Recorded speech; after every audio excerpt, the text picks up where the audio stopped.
अरे बहनी राम खिलान के माई आइन है, सवेरे दूध लग गई न कहीं हमरे खिए पूजा होए। का नाम बाटे बहनी पूजा होत बाटे चली आओ। अच्छा बहनी हम तो अपन दूधा है जल्दी जल्दी अपन काम बूझ के है, हम सोचे का नाम बाटे है उनकरे खिए पूजा हो, सत्यनारायण भगवान कथा हो, अपन जावे पूजा होए। अरे बहनी हम गए पूजा में जार मेहरारू को दिन का नाम बाटे है नीचे बैठे भी चटाई उटाई और हमका ना पूछी दूधा लग गई हमका पूछबो न कि का नाम बाटे का करे से घर जाइन लागू तू बहनी। अरे बहनी सत्यनारायण भगवान कथा रहा तब गए रहे और कौन जरूरती रहा जाइन के काम करे कि होता भी गए रहे हम। और का भगवान का पूजा पाठ है बहनी वो सब कहा तो चली जाना मरता ठेकान न लागे ना तो चली गई रही ना का करे जाती यही नाती गए रहे और कोनो बात ना रहे ऐसा से मनाई कि हम कभू न जाई मुतहू न जाई जौन काम कीन हो भगवान के पूजा रहा तब हम चली गए हैं। जा दीदी हमारे यहाँ अबू ना तो सोफा हमारे दे यहाँ बैठे तो दी। सोफा देबे बैठे और बहनी कुल तो कुल चार मनाई पैसा दीन है और उन्हें लड्डू केला प्रसाद कुछ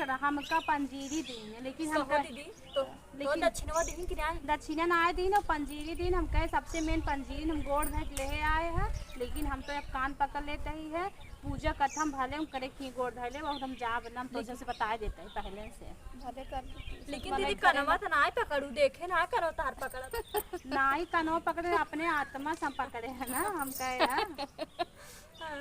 आत्मा कान होत बहनी हम तो आत्मा कान नहीं सुने रहे। आत्मा कान ना अपने उठा से पकड़े हम कि हम करे खी जाब ना। अच्छा हमका ही आत्मा कान होत है ना कौन जरूरती है हम दूधौ लाई गई है ऐसा हमारी इज्जत के ही है के इज्जत का नहीं राम खिलान के माई का जानते रहे रान परोस उनका देखे सब जा रहा था लेकिन सबके चटाए दिन हमका कुछ ना दी है इतना हमका कौन जलन जिद लाग महाराजा रे तू बहनी एक नान हमार बिटिया बारू को तोहरे खावत ही हे देखा या हमार नान का बिटिया को दक्षिण ना दिन देखत हो कौन रही सोना यास बिटिया बाटे कौन रही बहनी आए बनी काव दे है ओ